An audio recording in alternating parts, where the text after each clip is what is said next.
Hello aspirant, स्वागत है आप सभी का पीडब्ल्यू ओनली आईएएस के इस ऑनलाइन प्लेटफॉर्म पे। आज का सत्र जो हमारा है वह मुख्य परीक्षा 2024 में समाजशास्त्र विषय से संबंधित है। यानी 2024 मुख्य परीक्षा में सोशियोलॉजी ऑप्शनल से जो भी सवाल पूछे गए हैं, विशेषकर आज की वीडियो पेपर 1 को समर्पित है। यानी पेपर 1 में पूछे गए प्रश्नों का आज डिटेल एनालिसिस करने जा रहे हैं। जैसा कि आप सभी जानते हैं, आप सब में से अधिकतर लोगों ने प्रश्न देखा ही होगा कि इस वर्ष का जो सोशियोलॉजी का पेपर 1 है बहुत ही आसान है, और अगर हम कहें तो बिल्कुल औसत दर्जे का है। अगर प्रश्न की प्रकृति के बारे में संक्षिप्त चर्चा करूं तो प्रश्न बहुत ही सरल स्वभाव का है, और पिछले 5-6 वर्षों में शायद ही किसी वर्ष इतना सरल प्रश्न डायरेक्ट सिलेबस से, किताब से, टॉपिक से पूछा गया हो। तो उम्मीद करता हूं कि इस वर्ष जो है समाजशास्त्र मुख्य परीक्षा में हमारे छात्र जो है बेहतर परफॉर्म करेंगे, और इस वर्ष हमें कोई ना कोई टॉपर समाजशास्त्र से देखने को मिलेगा। तो विलंब ना करते हैं, चलते हैं सीधे हम लोग प्रश्न पत्र पर आते हैं। यूपीएससी ने इस बार भी पैटर्न को सेम रखा है, यानी कुल 8 प्रश्न पूछे जाएंगे। जैसा कि आप सभी जानते हैं, सेक्शन 2 होंगे, सेक्शन ए में 4 सवाल और सेक्शन बी में 4 सवाल। सेक्शन ए के अंतर्गत पहला जो क्वेश्चन है वह 10 मार्क्स का 5 सवाल आपको उसमें आपको लिखने हैं। इसी तरह सेक्शन बी में क्वेश्चन नंबर 5 में भी आपको कुल मिलाकर 5 सवाल रहेंगे 10 मार्क्स के, और प्रत्येक के लिए आपको 150 शब्दों में लिखना है। यानी पैटर्न सेम है, और उसके अलावा हर क्वेश्चन जो है उसमें ए बी सी, यानी ए 20 मार्क्स का, बी 20 मार्क्स का और सी 10 मार्क्स का, यानी 50-50 अंक के सेम पैटर्न फॉलो किया है। तो आप में से अधिकतर प्रश्न देख ही रहे हैं, तो पैटर्न क्लियर हो गया। चलते हैं, क्वेश्चन उठाते हैं। पहला सवाल देखिए, सवाल यह डायरेक्ट सवाल आपके सिलेबस या आपके जो भी आपने पढ़ा है उससे है। देखिए, समाजशास्त्र की प्रकृति की चर्चा करिए। स्कोप ऑफ सोशियोलॉजी आप पढ़ते हैं, सामाजिक मानव शास्त्र के साथ इसके संबंध पर प्रकाश डालिए। इस वर्ष मानव शास्त्र डायरेक्ट ना पूछकर सोशल एंथ्रोपोलॉजी पूछा है। ध्यान रखना, कई बच्चे गलतियां कराए होंगे, वो डायरेक्ट वह मानव शास्त्र के साथ संबंध लिख कर आए होंगे। तो नेचर ऑफ सोशियोलॉजी क्या है ये सभी आप सबको पता है। 150 शब्द का में आपको उत्तर लिखनी है, और ये आपका जो पहला यूनिट है, यूनिट नंबर 1 सोशियोलॉजी डिसिप्लिन विद्याशाखा, उससे डायरेक्ट सवाल है। तो समाजशास्त्र एक विषय के रूप में अगस्त कॉम्ट के प्रयास से 1838 में फ्रांस में स्थापित किया गया।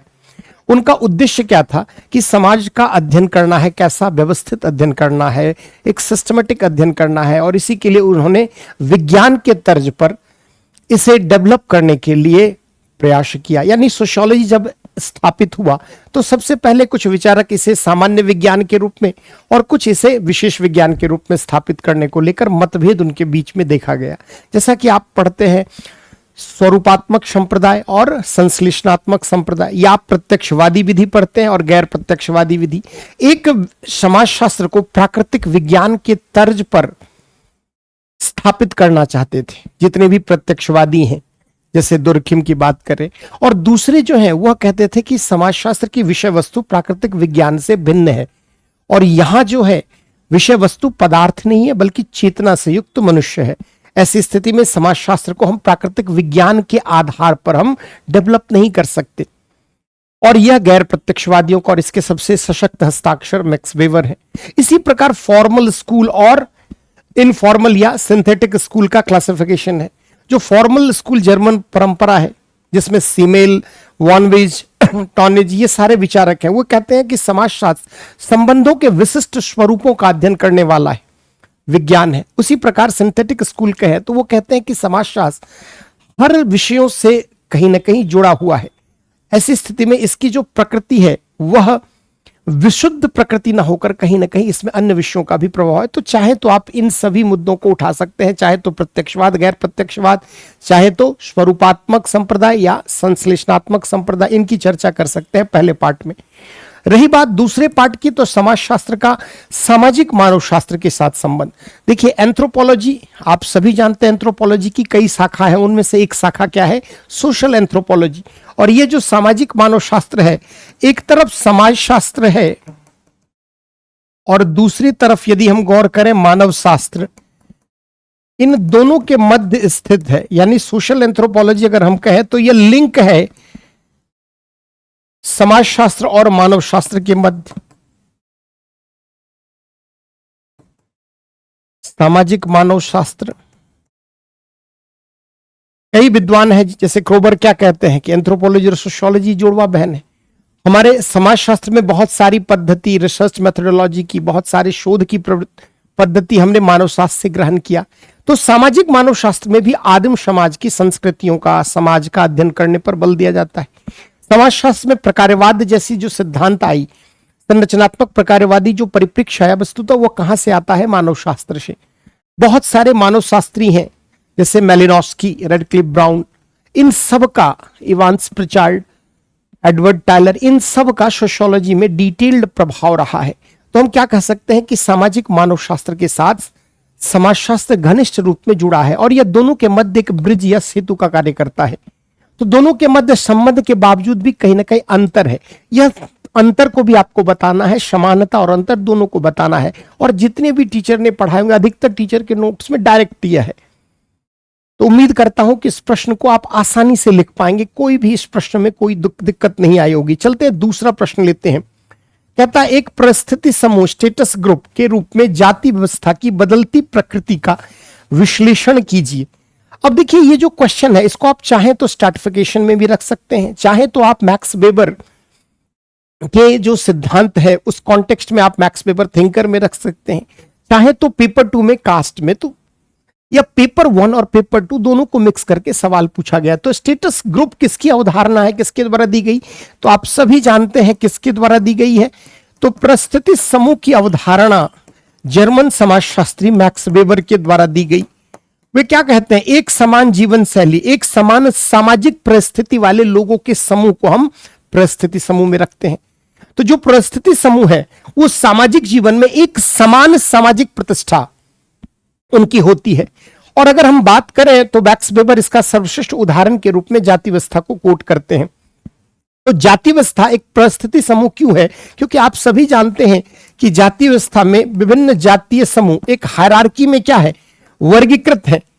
और प्रत्येक स्तर में जो भी जातियां, उनकी सामाजिक प्रतिष्ठा समान होती है। जैसे मान लो कि निम्न जातियों का XYZ है, तो XYZ की एक समान स्तर में होने के कारण एक समान सामाजिक प्रतिष्ठा है। तो यहां से आप लिंक करेंगे। अब एक बड़ा ही सरल सवाल है, जाति व्यवस्था की बदलती प्रकृति का विश्लेषण कीजिए। कास्ट सिस्टम में आप क्या चेंजेस हाल के वर्षों में देख रहे हैं कि जाति अब व्यक्ति की सामाजिक परिस्थिति का निर्धारण में उतना सशक्त नहीं है जितना पहले हुआ करता था। किसी व्यक्ति की सामाजिक प्रतिष्ठा के निर्धारण में कई कारक अब है, जैसे उसकी शैक्षणिक शिक्षा का स्तर, राजनीतिक स्थिति। तो ये आप बता सकते हैं शिक्षा के विकास के कारण, विधि के शासन के कारण, नगरीकरण, औद्योगिकीकरण, धर्मनिरपेक्षीकरण जैसी प्रक्रियाओं के कारण जाति व्यवस्था में अब बहुत बदलाव आ गया। जाति के स्थान पर वर्ग व्यवस्था का प्रचलन अधिक हो रहा है। तो आप इस प्रश्न को बहुत ही आसानी से लिख सकते हैं। अंतरजातीय विवाह का प्रचलन हो गया है। ऐसी स्थिति में समाज के स्तर पर अब जाति को लेकर उतनी रिजिडिटी, उतनी कठोरता नहीं है जितनी पहले थी। तो एक स्टेटस ग्रुप के रूप में मैक्स वेबर जैसे बताते हैं, उसमें क्या चेंजिंग एस्पेक्ट है वो आपको बताना है और सभी लोगों ने आसानी से लिखा होगा। चलते हैं अगले प्रश्न पर। एक संस्था के रूप में विवाह ने अपने दृष्टिकोण में अनुष्ठान से लेकर व्यावसायिक तक मूल परिवर्तन किया। इस परिवर्तन के पीछे के कारकों की व्याख्या करें। अगर हम इस प्रश्न को देखें तो इस प्रश्न जो है यह मुख्य रूप से प्रश्न पेपर 2 का अधिक दिखता है, क्योंकि यहां पर अनुष्ठान की बात है और दुनिया के अन्य समाजों में विवाह का भले स्वरूप संविदात्मक हो, कॉन्ट्रैक्चुअल हो, लेकिन इंडियन सोसाइटी में विवाह को एक संस्कार की भांति विशेषकर हिंदुओं में माना गया है। ऐसा माना गया कि विवाह क्या है? 7 जन्मों की बात है। विवाह 2 व्यक्तियों के मध्य ही नहीं है, बल्कि विवाह जो है वह 2 परिवारों के मध्य, 2 समाजों के मध्य, 2 संस्कृतियों के मध्य एक सामाजिक संबंध है, जिसके साक्षी कौन होते हैं, गवाह कौन है? ईश्वर है। अग्नि के सामने फिर ऐसी स्थिति में विवाह की जड़ें बहुत मजबूत होती थी। और हिंदू, अगर हम 16 संस्कार की बात करें तो उन 16 संस्कार में विवाह को एक महत्वपूर्ण संस्कार के रूप में माना गया है। ऐसी स्थिति में जो पहले हमारे यहां विवाह थे वो विवाह अविच्छेद की स्थिति उसमें नहीं थी। यानी एक बार अगर कोई हिंदू विवाह करता है तो ताउम्र वह उस व्यक्ति जो है वह उस व्यक्ति के साथ उसे जीवन यापित करना होगा, उस महिला के साथ या पुरुष जो भी विवाह करे। तो अनुष्ठान जैसी पवित्रता अब खत्म होती जा रही है। अगर हम कानून की बात करें तो विशेष विवाह अधिनियम और हिंदू विवाह अधिनियम 1954 और 55 जो बने, उसके बाद से हिंदू विवाह की जो प्रकृति रही है संस्कार परक, उसकी जगह वह संविदात्मक हो गई।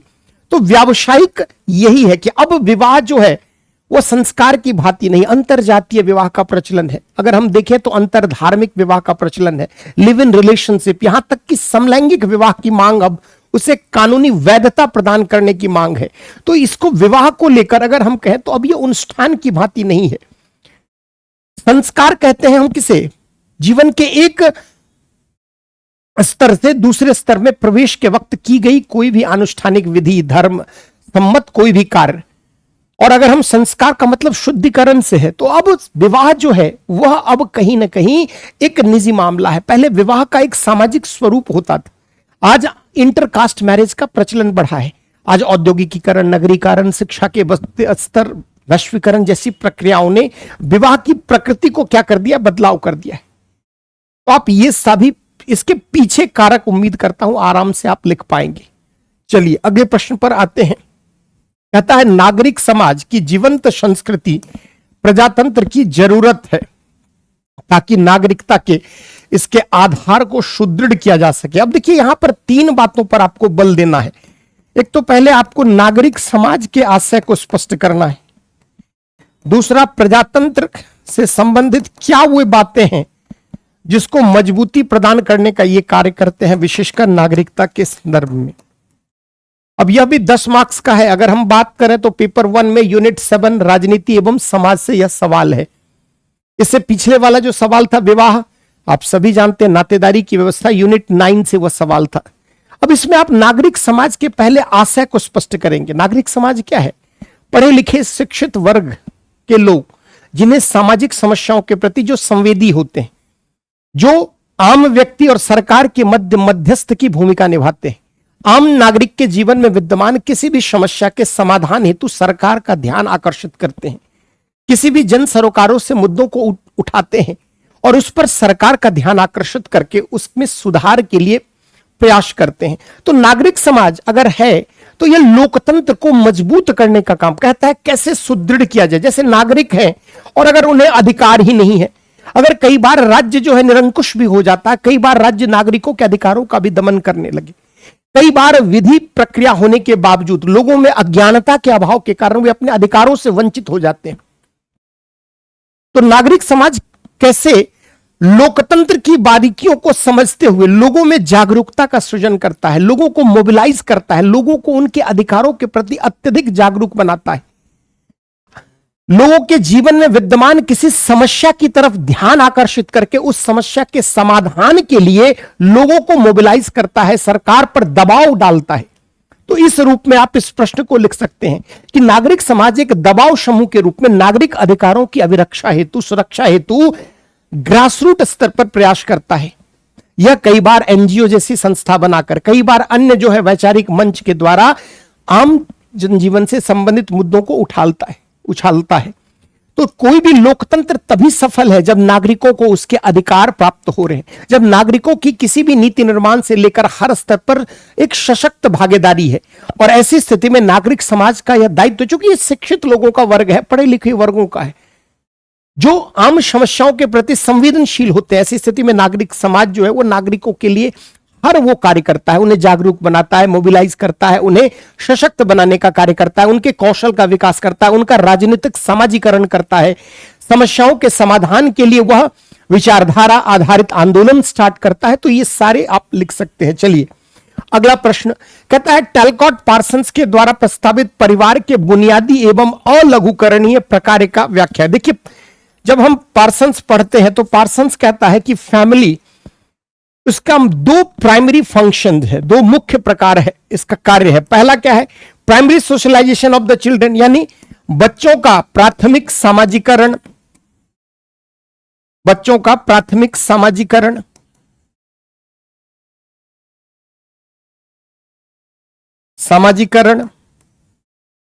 और दूसरा कहता है व्यक्तित्व का स्थिरीकरण, व्यक्तित्व का स्थिरीकरण। आपसे पूछा है कहां पर, ये जो सवाल है आप चाहे तो थिंकर में, पार्सन्स के सोशल सिस्टम में, या पैटर्न बैरियर, दोनों जगह ये काम आ जाता है, या तो आप फैमिली वाले टॉपिक में यूनिट 9 में आप इसको देख सकते हैं।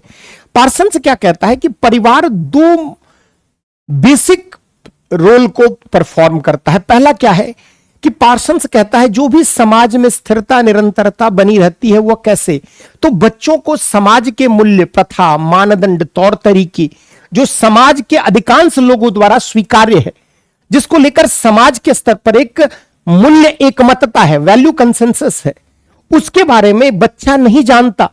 लेकिन जब बच्चा जन्म लेता है किसी परिवार में, उसका लालन पालन और सामाजिकरण उस समाज के मूल्य को उसके व्यक्तित्व में डाला जाता है। तो पहला काम क्या है कि प्राइमरी सोशलाइजेशन, प्राथमिक सामाजिकरण। द्वितीयक सामाजिकरण परिवार के बाहर होता है, तो परिवार बेसिक परफॉर्म यह काम करता है। दूसरा कहता है कि परिवार वो फैक्ट्री है जहां पर व्यक्तित्व का निर्माण होता है। तो ऐसा नहीं है कि अगर 19-20 वर्ष तक परिवार के अंतर्गत अगर सामाजिकरण हो गया तो जीवन पर्यंत वह व्यक्ति वैसा।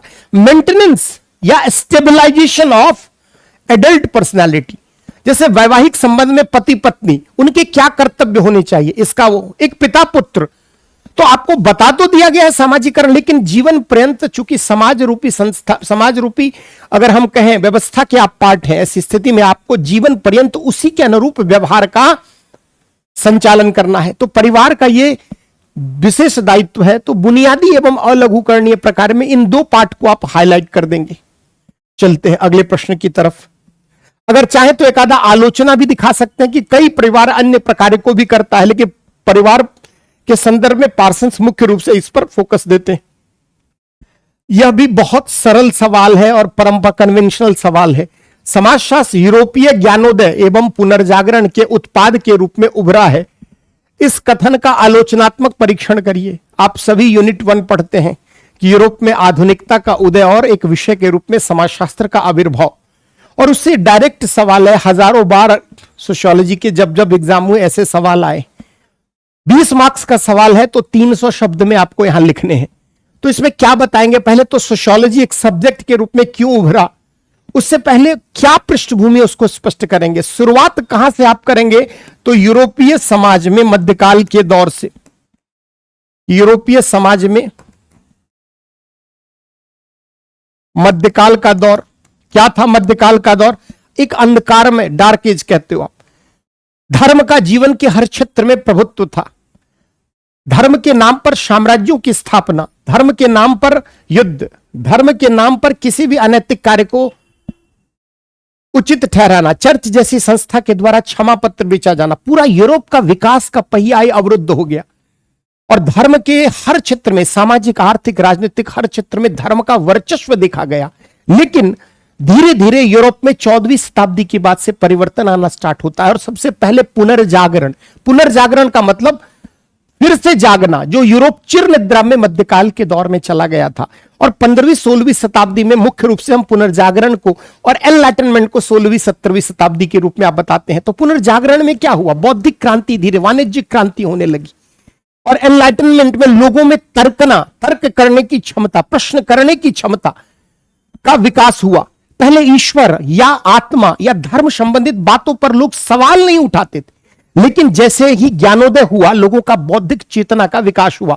अब वे प्रश्न पर, वे चर्च से संबंधित बातों, धर्म से संबंधित बातों पर अब सवालिया निशान लगने लगे। धीरे धीरे लोगों में वैज्ञानिक मनोवृत्ति का निर्माण हुआ। जैसे जैसे विज्ञान का विकास होने लगा, लोगों में कहीं ना कहीं किसी भी चीज को लेकर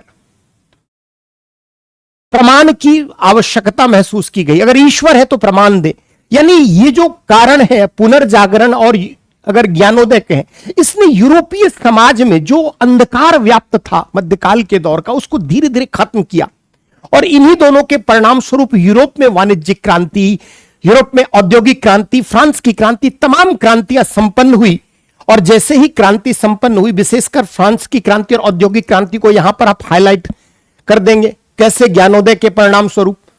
और उसके कारण क्या हुआ, समाज में परिवर्तन हुआ। कल तक यूरोप का समाज ग्रामीण समाज था, अब धीरे धीरे नगरीय समाज हो गया। कल तक जागीरदारी व्यवस्था थी, जागीर व्यवस्था, स्टेट सिस्टम, अब धीरे धीरे फैक्ट्री आधारित प्रोडक्शन होने लगे। धीरे धीरे क्लास सिस्टम। कल तक लोग गांव में रहते थे, अब धीरे धीरे नगरों में। तो पूरी की पूरी सामाजिक संरचना, आर्थिक संरचना परिवर्तित हो गई। विपुल मात्रा में औद्योगिकीकरण के कारण उत्पादन होने लगा और औद्योगिकीकरण द्वारा उत्पादित वस्तुओं के लिए नए बाजार की तलाश में साम्राज्यवाद और उपनिवेशवाद जैसी प्रवृत्ति को विस्तार मिला। तो समाज में जहां एक और आर्थिक विकास हुआ, वहां नई नई समस्याओं का जन्म होने लगा।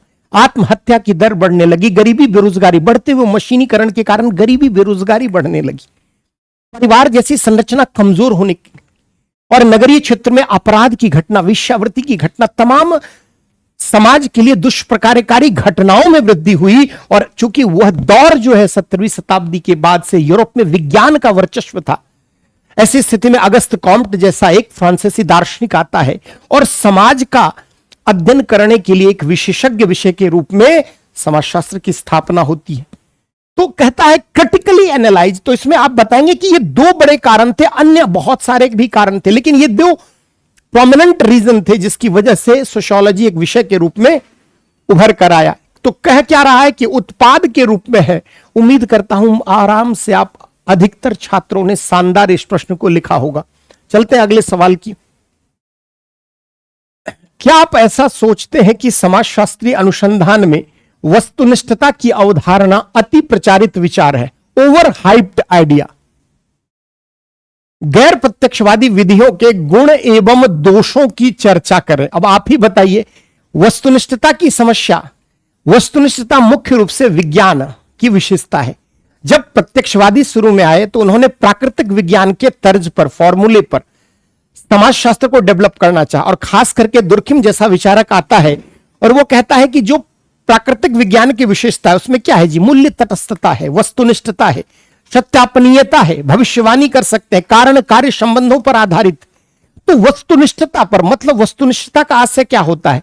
जैसी घटना है उसका उसी स्वरूप में एज इट इज हम वर्णन करना, बिना किसी मूल्य, बिना किसी विचारधारा, बिना किसी पूर्वाग्रह से ग्रसित होकर, युक्त होकर।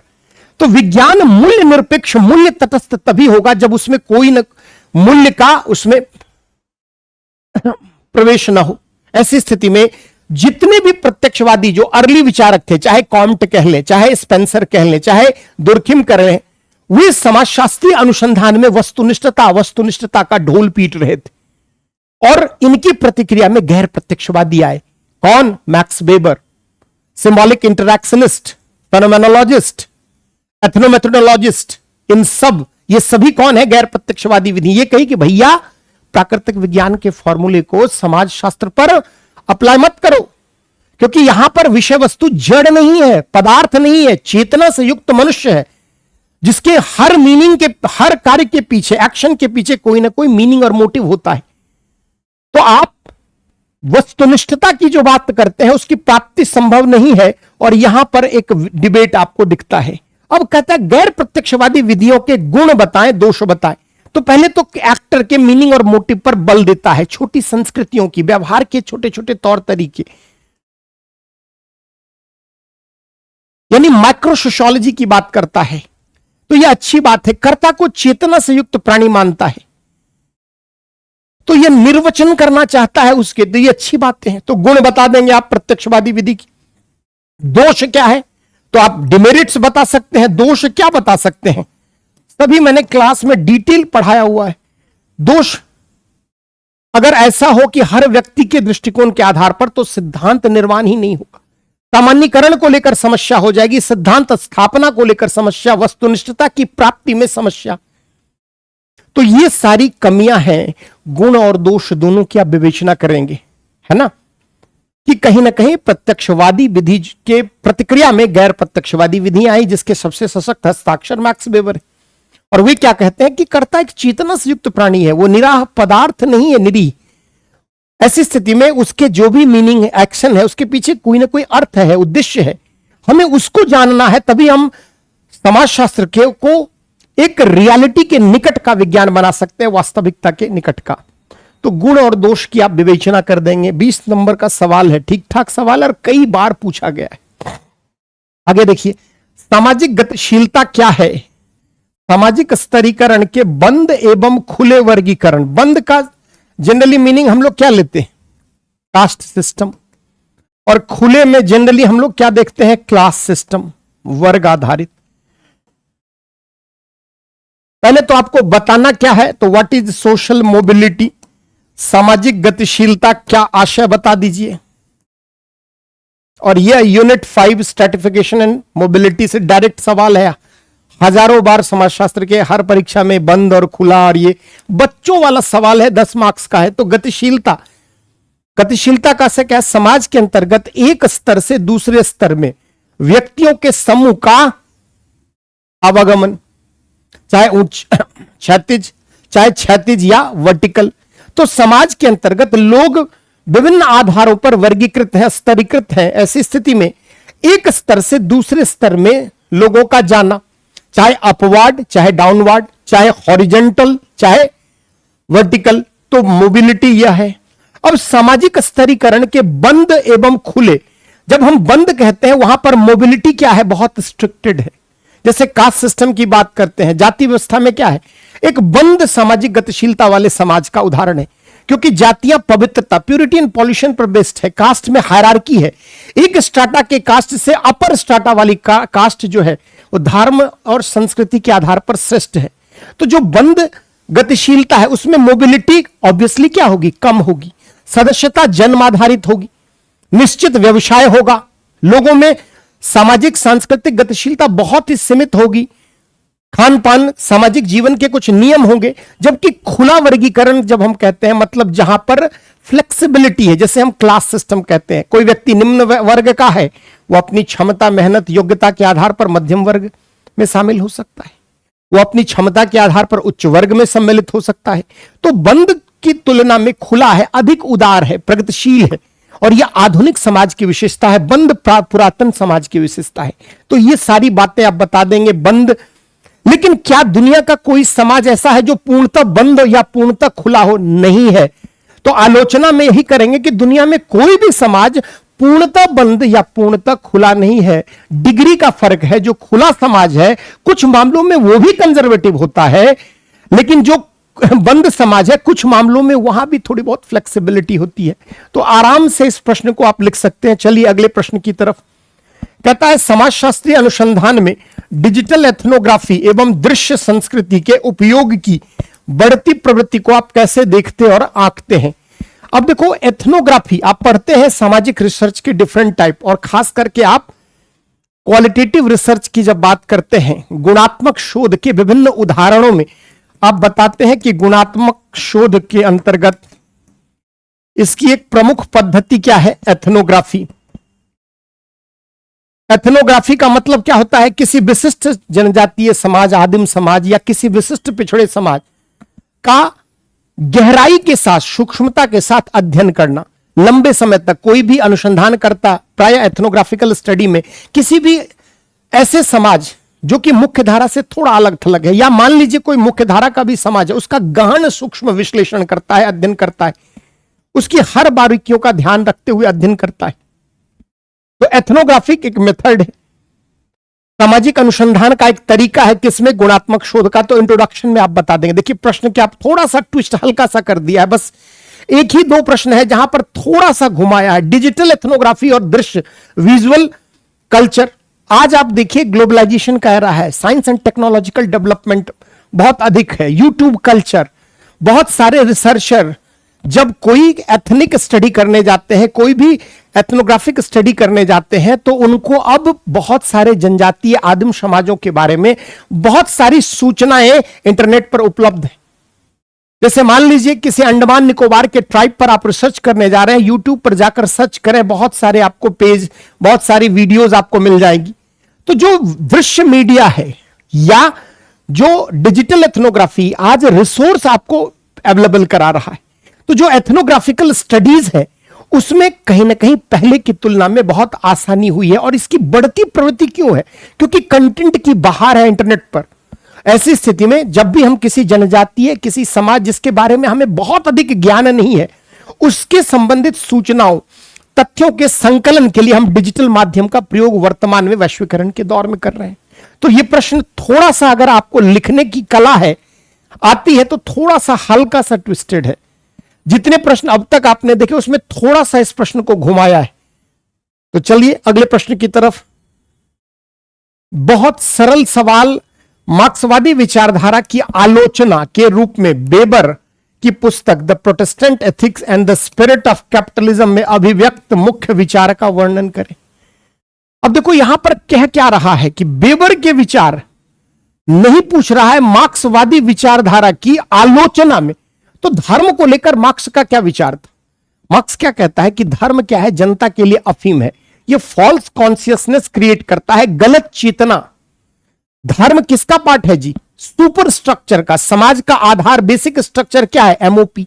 तो जो समाज का आधार है वो क्या है? एमओपी, यानी बेसिक स्ट्रक्चर। इस पर आधारित क्या है? Ideology, state, family, culture, state. इसी पर आधारित क्या है? रिलीजन। तो धर्म, कानून, राज्य, ये सब क्या है? सुपर स्ट्रक्चर का पार्ट है। तो जिसका एमओपी पर कंट्रोल और ओनरशिप होता है, नियंत्रण एवं स्वामित्व होता है, वह अपने अकॉर्डिंग इन चीजों को मोल्ड करता है।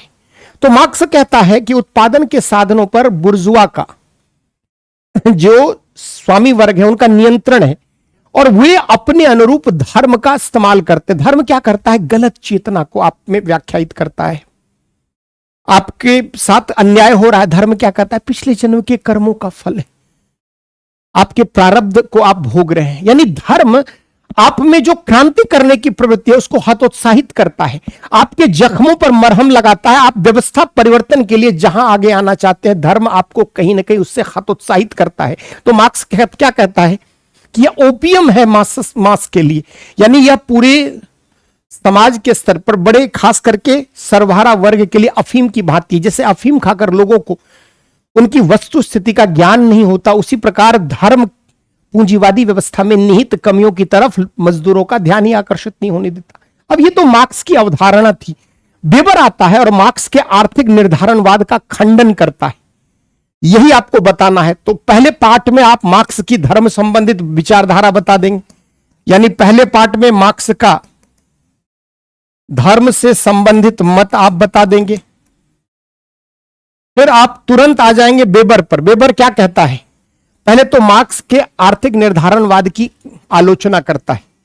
मैक्स वेबर क्या कहता है कि धर्म, खास करके एक धर्म, ईसाई धर्म का एक विशेष पंथ काल्विनिज्म की बात करता है कि दुनिया के जिस जिस भाग में काल्विन पंथ के लोग गए वहां पर आर्थिक विकास अधिक हुआ, वहां पूंजीवाद का विकास अधिक हुआ। और यही इस किताब का जीस्ट है।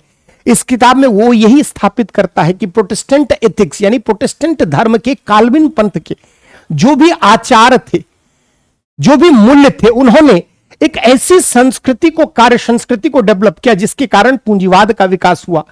यानी धर्म भी सामाजिक परिवर्तन, आर्थिक परिवर्तन का प्रेरक या वाहक बन सकता है। इस किताब का जिस्ट यही है। जबकि मार्क्स धर्म की बड़ी ही नकारात्मक व्याख्या करते थे।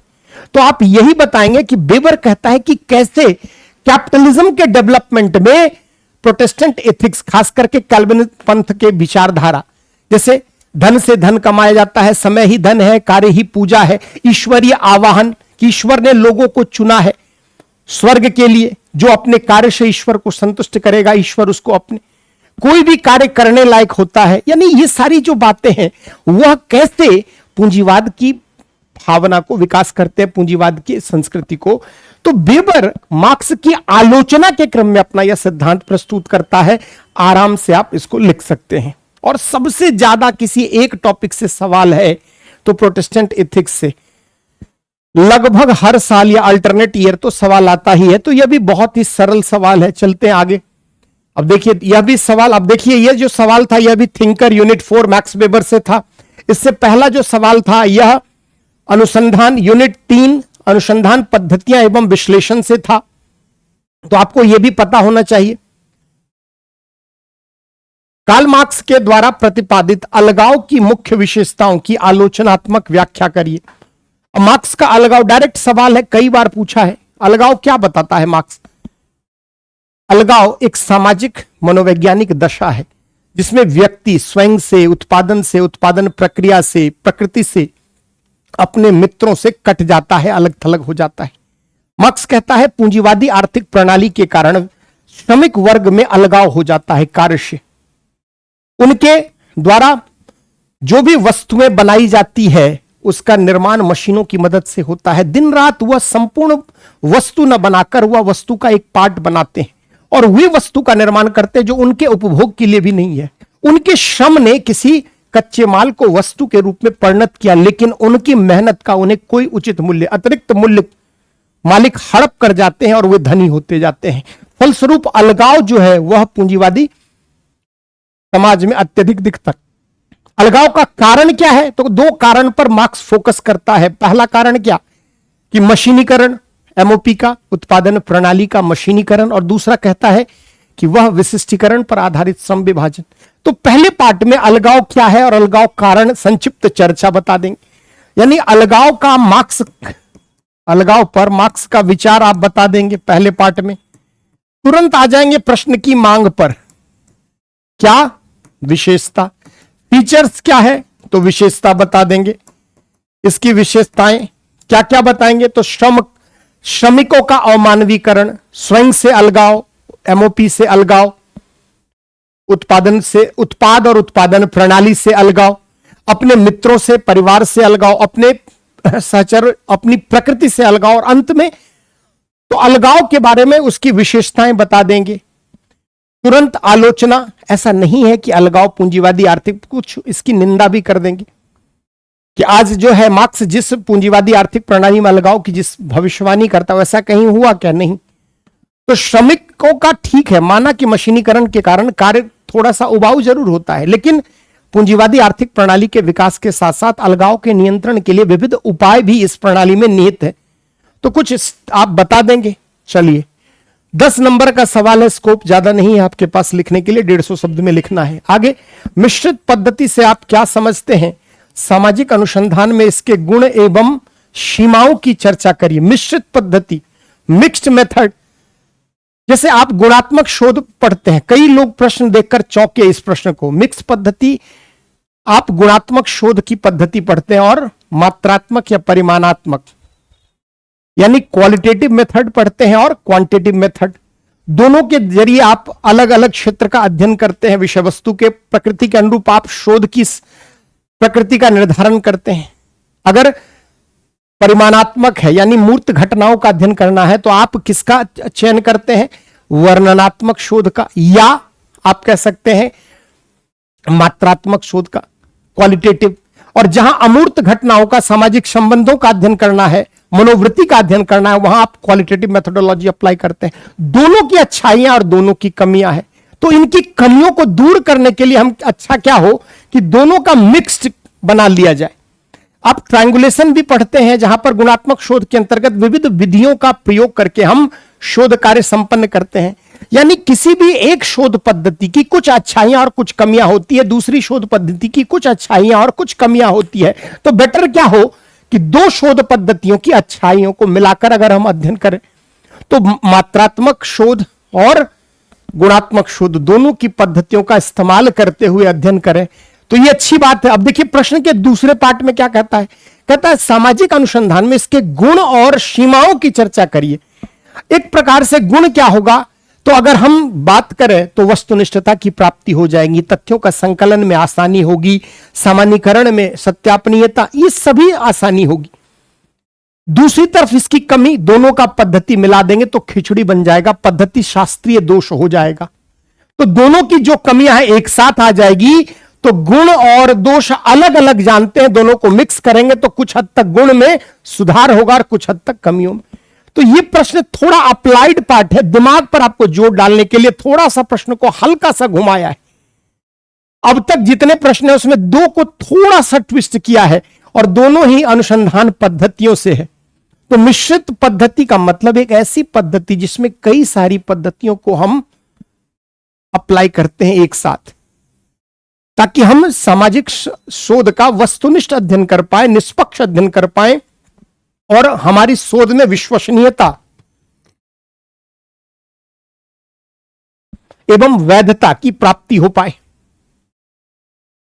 तो अगर हम बहुत मिक्स्ड पद्धति का प्रयोग करेंगे तो हमारा शोध वैलिड होगा, रिलायबल होगा, उसमें ऑब्जेक्टिविटी अधिक होगी, वो अधिक रियलिटी के निकट होगा तो मेरिट्स बता देंगे। डिमेरिट्स में क्या होगा, मिक्स्ड होने के कारण खिचड़ी बन जाएगा, पद्धतीय शास्त्रीय दोष हो जाएगा। एक डेटा का वेरिफिकेशन के पार्ट पर समस्या आएगी और मूल्य को लेकर समस्या आएगी। तो ये सभी आप बता सकते हैं। चलते हैं नेक्स्ट प्रश्न की तरफ। ये गिग इकोनॉमिक्स से तो पता नहीं यूपीएससी को क्या लगा हो गया है, जीएस में, पेपर 1 में, हर जगह गिग इकोनॉमी पिछले 3 साल से यही पूछ रहा है। गिग अर्थव्यवस्था की अवधारणा को परिभाषित कीजिए और श्रम बाजार एवं श्रमिकों के सामाजिक सुरक्षा पर इसके प्रभाव की चर्चा करिए। तो पहले क्या बताएंगे बच्चों, गिग अर्थव्यवस्था का आशय आप स्पष्ट कर देंगे। दूसरा, श्रम बाजार एवं श्रमिकों पर इसका, तो इसकी कुछ अच्छाइयां बता देंगे और तुरंत प्रश्न की मुख्य मांग पर आ जाएंगे कि श्रम बाजार, हालांकि अच्छाई नहीं भी बताएंगे तो श्रम बाजार एवं श्रमिक पर प्रभाव में अच्छा और बुरा दोनों आ जाएगा। श्रमिक पर प्रभाव तो आप पॉजिटिव और निगेटिव दोनों बता देंगे।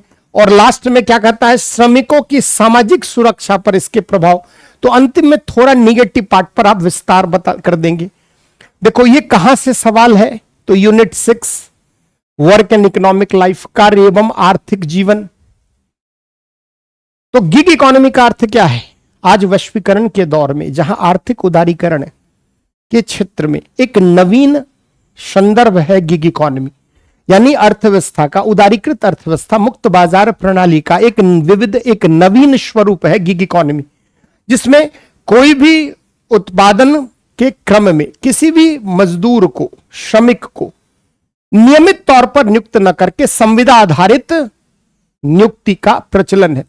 यानी आप किसी भी एम्प्लॉय को एक फिक्स्ड सैलरी बेस पर न रखकर उसके साथ कॉन्ट्रैक्चुअल एग्रीमेंट करते हैं, उसके साथ आप एक अनुबंध करते हैं।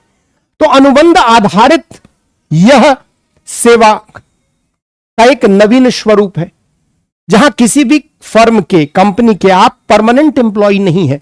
तो कोई भी फर्म अपनी कॉस्ट कटिंग के चलते, आउटपुट को बढ़ाने के चलते वह कॉन्ट्रैक्ट पर लोगों से कार्य करवाती है। और ऐसी स्थिति में क्या होता है कि वर्क जो है वह और तीव्र गति से संपन्न होता है। तो गिग अर्थव्यवस्था के अंतर्गत अच्छाई क्या है कि श्रमिक किसी भी समय, एक समय में किसी एक कंपनी के लिए नहीं, मल्टीपल कंपनी के लिए काम कर सकता है, उसकी आय बढ़ जाती है, जीवन शैली में सुधार, कार्य को लेकर कोई निश्चित घंटे नहीं कि इतने घंटे से इतने घंटे रोज फिजिकली आपको वहां पहुंचना ही है। तो बहुत सारी फ्लेक्सिबिलिटी है, अपने परिवार, अपने घरेलू जीवन और अपने परिवार, कार्यस्थल, इन सब के मध्य सामंजस्य स्थापित कर सकता है। इनकम बढ़ गई, एक साथ 10 कंपनी के लिए वो काम कर रहा है। तो ऐसी स्थिति में बहुत सारी अच्छा है। दूसरा, सर्विस डिलीवरी मैकेनिज्म और क्या होता है, तीव्र हो जाता है।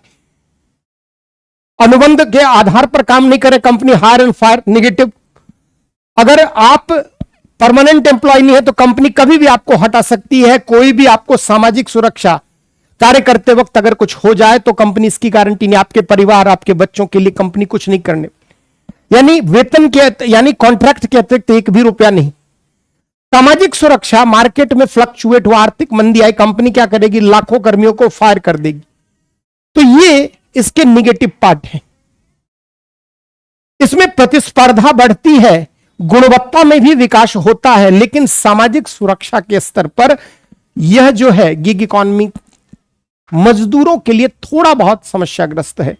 तो निगेटिव प्रभाव के बारे में बता देंगे। चलिए अगले पार्ट पे फिर देखिए, वर्क एंड लाइफ से क्वेश्चन, इकोनॉमिक लाइफ से, कामकाज एवं रोजगार की प्रकृति पर तकनीकी प्रगति एवं स्वचालन के प्रभावों का आलोचनात्मक मूल्यांकन करिए। किस पर?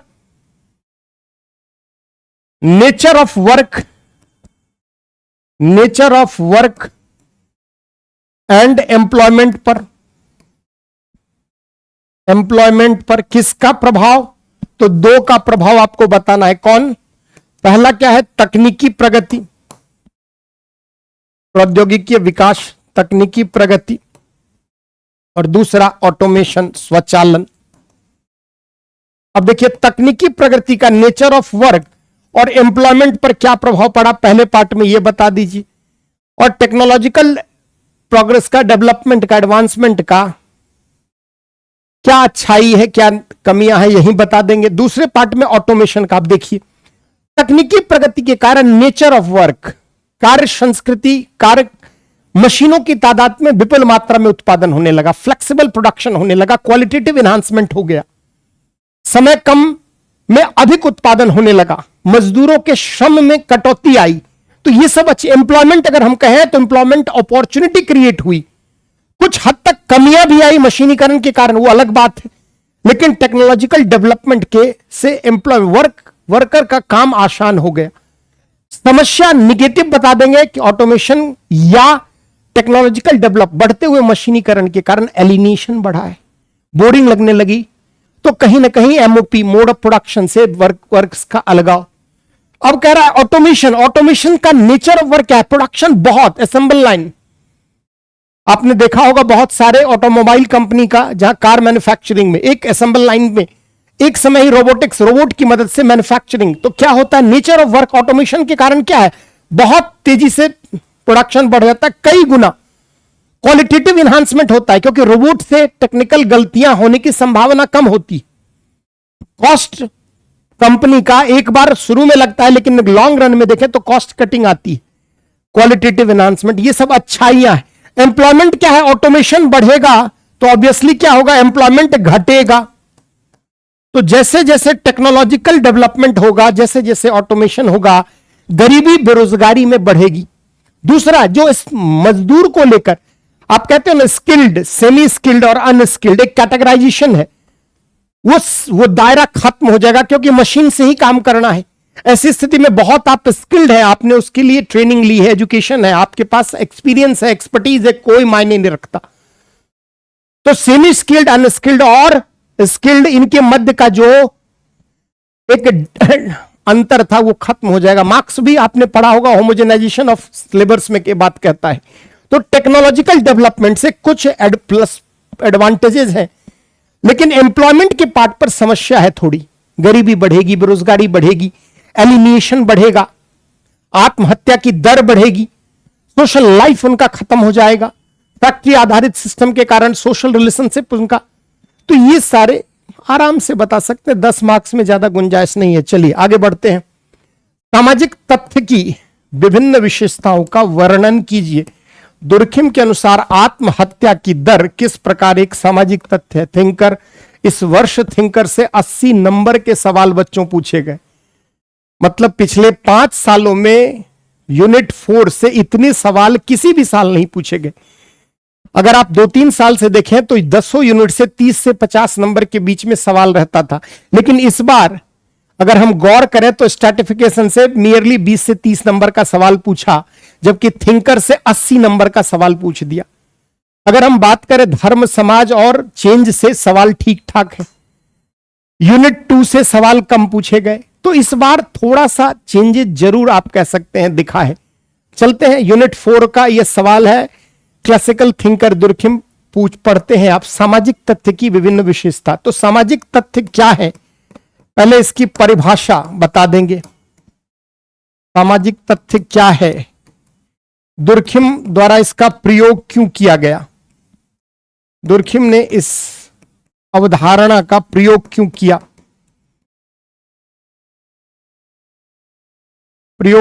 फिर आप विशेषता बता देंगे, और फिर जो है आप आत्महत्या की दर कैसे सामाजिक तथ्य है उसको स्पष्ट कर देंगे। अब देखिए, दुर्खिम को हम आधुनिक समाजशास्त्र का जनक कहते हैं। भले ही अगस्त कॉम्टे ने सोशियोलॉजी स्टैब्लिश कर दी, लेकिन उसकी पद्धति क्या हो, विषय वस्तु क्या हो, उसका दायरा क्या हो, यह सब निर्धारित नहीं कर पाए। तो समाजशास्त्र को अन्य विज्ञानों से पृथक करने में और इसकी विषय वस्तु के निर्धारण के क्रम में दुर्खिम ने सोशल फैक्ट की अवधारणा दी और इसे सोशियोलॉजी का सब्जेक्ट मैटर बताया। यानी समाजशास्त्र की विषय वस्तु के निर्धारण के क्रम में तथा अन्य विज्ञानों से इसको अंतर करने के लिए, अलग करने के लिए दुर्खिम ने सामाजिक तथ्य की अवधारणा प्रस्तुत की अपनी पुस्तक रूल्स ऑफ सोशियोलॉजिकल मेथड। तो ये पहले पार्ट में बता देंगे। अब फिर बताएंगे इसकी विशेषताएं। विशेषता क्या है, सामाजिक तथ्य क्या है, इसमें कई गुण बताता है। कहता है कि इसमें बाह्यता, बाध्यता, सामान्यता, यानी सामाजिक तथ्य व्यक्ति से बाहर है। व्यक्ति आज है कल नहीं रहेगा, सामाजिक तथ्य बाहर है। सामान्य है, सामाजिक तथ्य बाध्यकारी है, आप पर दबाव डालते हैं।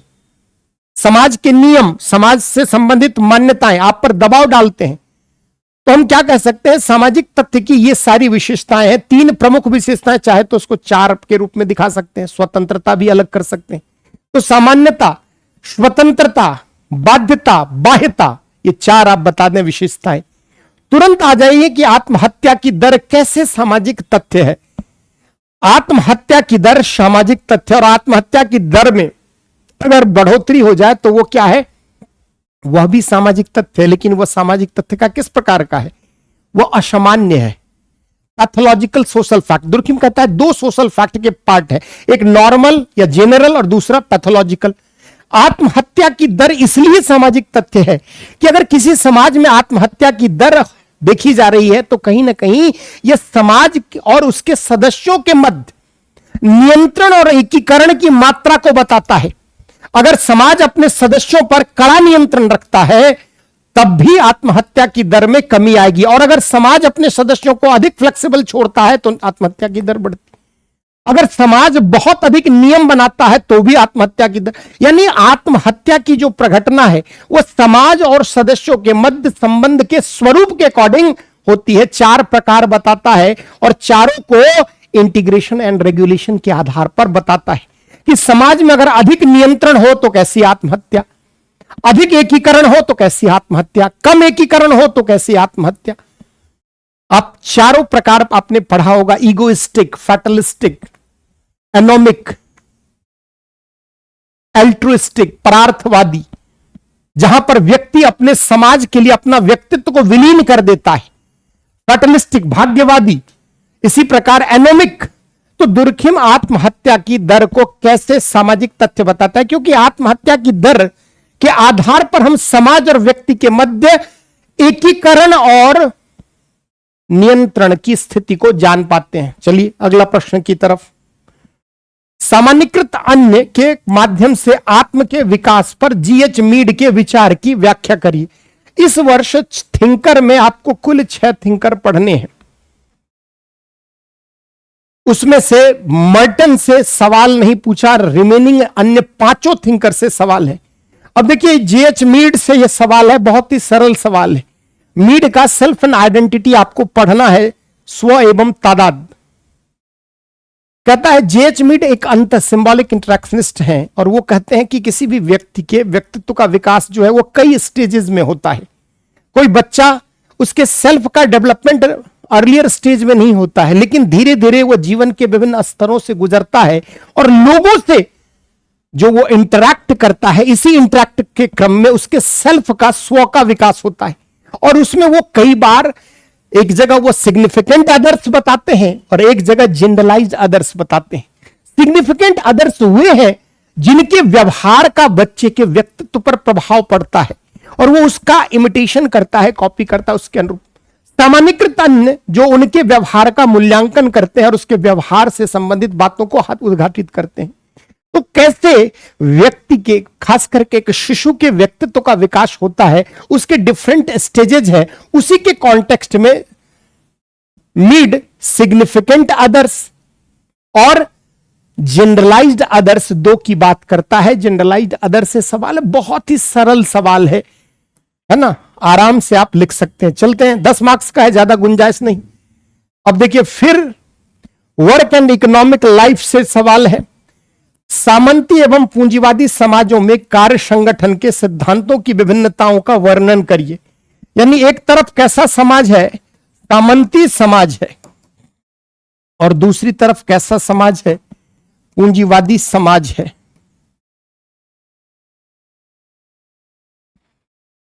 दोनों में कार्य संगठन, वर्क ऑर्गेनाइजेशन में अंतर बताना है। आपके सिलेबस में दिया गया है क्या कि विभिन्न समाजों में कार्य संगठन का स्वरूप, जब मार्क्स का भी आप हिस्टोरिकल मेटेरियलिज्म पढ़ते हैं, ऐतिहासिक भौतिकवाद, उसमें विभिन्न युग और युग में कार्य का स्वरूप, संगठन। तो जो सामंतवादी समाज है वहां पर सामंत भूमि का वर्चस्व है। तो हम वर्ग संगठन किसके इर्द गिर्द है अगर आप कहें तो लैंड के इर्द गिर्द भूमि, और इसी के आधार पर हैव और हैव नॉट्स बनते हैं। कौन कौन? तो सामंत और अर्ध सामंत, लॉर्ड एंड सर्व। पूंजीवाद का बाद में चर्चा करेंगे। अगर हम यहां कहें तो यहां निजी संपत्ति की धारणा का विकास है, लेकिन उतना अधिक नहीं है जितना पूंजीवादी समाज में। यहां पर कहें तो कृषि के अतिरिक्त उत्पादन है, बाजार का विकास, राज्य का विकास, लेकिन उतना अधिक नहीं है जितना पूंजीवादी समाज में। यहां विशिष्टीकरण आधारित उद्योग, तो स्पेशलाइजेशन का अभाव है, एलिमिनेशन का अभाव है। अगर हम कहें तो मोड ऑफ प्रोडक्शन भी बहुत अधिक डेवलप्ड नहीं है, हैवी मशीनीकरण यहां नहीं है, एलिमिनेशन नहीं है। तो ये जो कार्य का समाज का जो संगठन है, इसमें अगर हम कहें तो सब कुछ भूमि के इर्द गिर्द है, कृषि पर आधारित आर्थिक संरचना यहां पर है। दो वर्ग है यहां, कौन कौन? तो सामंत और अर्ध सामंत या किसान आप कह सकते हैं। संपूर्ण यह जो कार्य संस्कृति है, संगठन है, वह इस कृषि के इर्द गिर्द ही संपन्न है। बाजार का विकास है लेकिन उतना अधिक नहीं, मशीनीकरण कम है, एलिमिनेशन कम है, क्लास स्ट्रगल है यहां क्योंकि दो वर्ग है, लेकिन उनके मध्य क्लास एंटागोनिज्म, वर्ग वैमनस्यता उतनी चरम नहीं है जितनी आगे है। तो कार्य संगठन में आप अलग अलग बता देंगे, यहां पर अलगाव बता देंगे, अलगाव यहां कम है, यहां पर विशिष्टीकरण क्या है, स्पेशलाइजेशन क्या है बच्चों, यहां कम है। यहां पर प्रोडक्शन क्या है, विपुल मात्रा में उत्पादन नहीं है, विपुल मात्रा में प्रोडक्शन उत्पादन क्या है, यहां पर कम है। यहां पर अगर हम कहें तो वर्ग वैमनस्यता, वर्ग संघर्ष अपेक्षाकृत कम है, हम जब इससे तुलना कर रहे हैं। पूंजीवादी समाज में क्या है जी, दो वर्ग है, सर्वहारा और बुर्जुआ। सब कुछ किस पर? फैक्ट्री आधारित, विपुल मात्रा में प्रोडक्शन, एलिमिनेशन यहां अधिक, यहां पर एलिमिनेशन अधिक, यहां पर क्लास स्ट्रगल अधिक। तो कार्य संगठन में अंतर बता देंगे। यहां मशीनीकरण, हैवी मशीनीकरण हो रहा है, यहां डिफरेंशिएशन, यहां पर प्रोडक्ट में आपको बहुत विविधता दिखेगी। बाजार की मांग के अनुरूप कील से लेकर हवाई जहाज तक का उत्पादन है।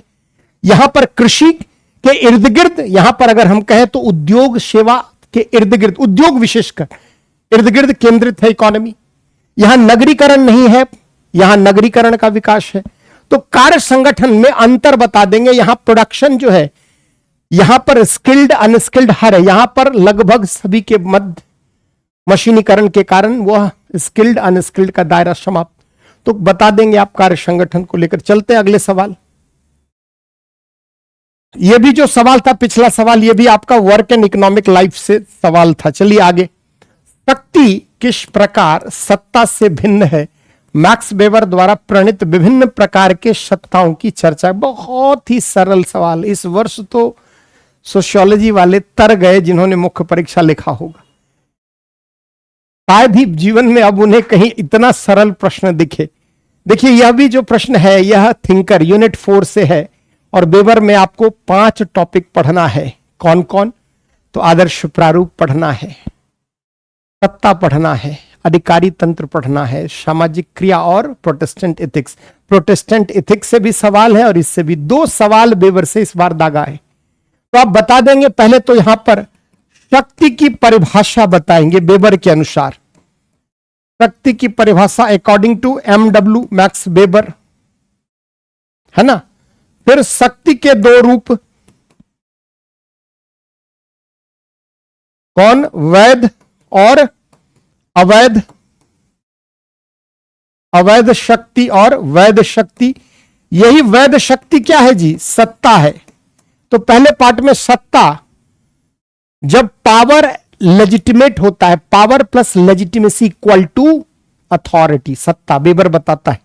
शक्ति को परिभाषित करता है कि शक्ति किसी भी व्यक्ति या समूह की वह क्षमता है जिसके द्वारा वह किसी अन्य व्यक्ति या समूह की इच्छा के रहते या ना रहते हुए भी अपनी बात मनवा लेता है, अपने कार्य करवा लेता है। तो वेबर कहता है दो प्रकार के, एक वैध शक्ति है, वैधता का स्रोत क्या हो सकता है, धर्म हो सकता है, समाज हो सकता है, विधि हो सकता है। जैसे पुलिस वाला रोड पर जाते वक्त आपको रुके, आप रुकेंगे, उनका रोकना वैध शक्ति। लेकिन कोई गुंडा हाथ दे, आप नहीं रुकेंगे, यह अवैध शक्ति है। तो एक बाहुबली की शक्ति अवैध शक्ति है, उसके पास भले ताकत है, क्षमता है, लेकिन वह उसकी वैधता नहीं है। तो आप शक्ति, सत्ता के तीन प्रकार वेबर बताता है।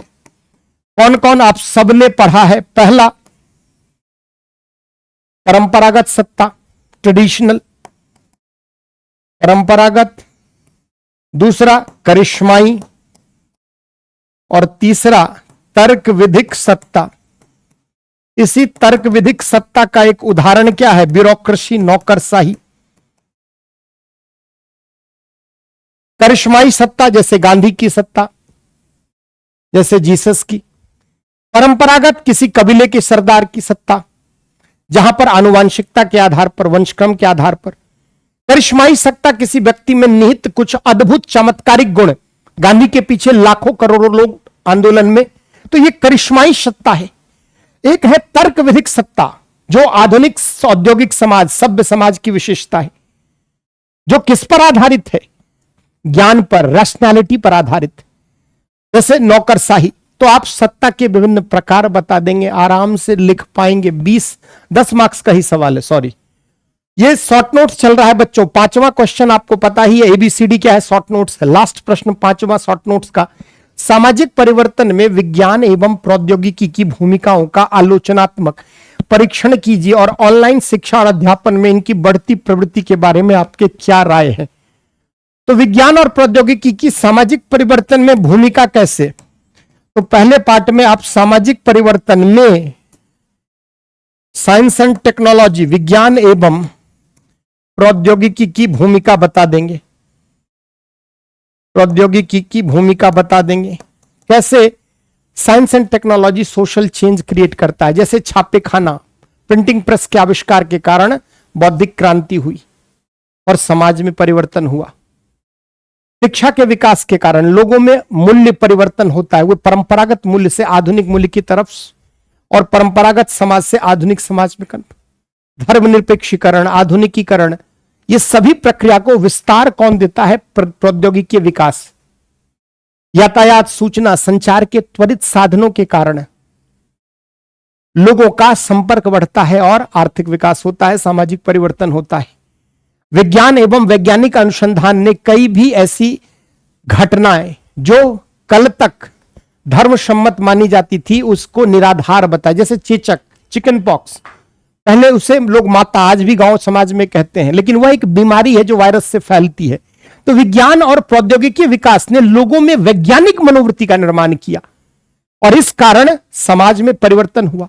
आज आप देखिए मोबाइल, स्मार्टफोन के जरिए गांव गांव में वैज्ञानिक प्रगति हो रही, चेतना, लोगों की सोच समझ विकसित हो रही है। कल तक पुरातनपंथी जाति, धर्म, प्रथा, परंपरा, इन सब से लोग उठ रहे हैं। तो ये विज्ञान और प्रौद्योगिकी का कैसे समाज में, प्रिंटिंग प्रेस के कारण बौद्धिक आंदोलन हुआ, सामाजिक सुधार आंदोलन हुए और समाज में परिवर्तन हुआ। तो ये सभी आप पहले पार्ट में बता देंगे, बहुत ही सरल सवाल है। दूसरा कहता है ऑनलाइन शिक्षा और अध्यापन में इनकी बढ़ती प्रवृत्ति में आपके क्या विचार हैं। तो साइंस एंड टेक्नोलॉजिकल, विज्ञान एवं ऑनलाइन एजुकेशन पर सीधे आ जाइए। ऑनलाइन एजुकेशन, इसके प्लस माइनस दोनों बता दीजिए। ज्यादातर अच्छाइयां ही है। तो कह रहा है साइंस एंड टेक्नोलॉजिकल डेवलपमेंट के कारण आज घर बैठे दूरस्थ शिक्षा प्रदान की जा रही है। कम लागत में, अफोर्डेबल प्राइस में आपको हर समाज के हर वर्ग को शिक्षित किया जा रहा है। शिक्षा का लोकतांत्रिकरण हो रहा है। तो पॉजिटिव में आप बता देंगे कैसे शिक्षा का प्रसार बढ़ा है। वहनीय लागत पर उपलब्धता बढ़ी है, वहनीय लागत पर गुणवत्ता पूर्ण उपलब्धता बढ़ी है। शिक्षा का लोकतांत्रिकरण हुआ है, शिक्षा का लोकतांत्रिकरण। कैसे सामाजिक आर्थिक विषमता कमी है।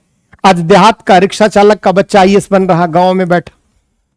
जैसे पीडब्ल्यू आप देख सकते हैं, ऑनलाइन एजुकेशन में क्रांति है। लाखों छात्र हमारी कक्षाओं से लाभान्वित होकर अपने जीवन को एक नई दिशा दे रहे हैं। तो ये ऑनलाइन एजुकेशन कहीं ना कहीं शिक्षा के क्षेत्र में भौतिक रूप से उपस्थिति की अनिवार्यता को समाप्त कर दिया कि क्लासरूम में शिक्षक के सामने ही बैठना हो, बस आपके पास कोई ना कोई गैजेट होना चाहिए, कोई ना कोई आपके पास स्मार्टफोन, लैपटॉप या कोई ना कोई ऐसा माध्यम होना जिससे आप कनेक्ट हो पाए।